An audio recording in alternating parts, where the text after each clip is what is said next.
want to share with you this kind of stir fry vegetable Chinese method.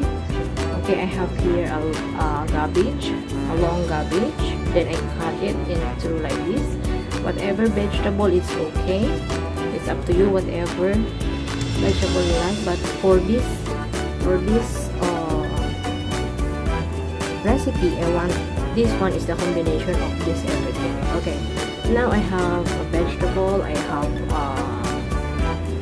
glass noodles. I have a dry shrimp. That is the small shrimp that I soak it already. And I have a black fungus. This is a dry black fungus, and I already soak it. And a minced garlic. And of course, the abalone sauce. But if you don't have abalone sauce in the Philippines, you can use oyster sauce together with the sugar, cornstarch, and light sauces. Just mix them and then put water, and then that's it.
So let's get started.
so much.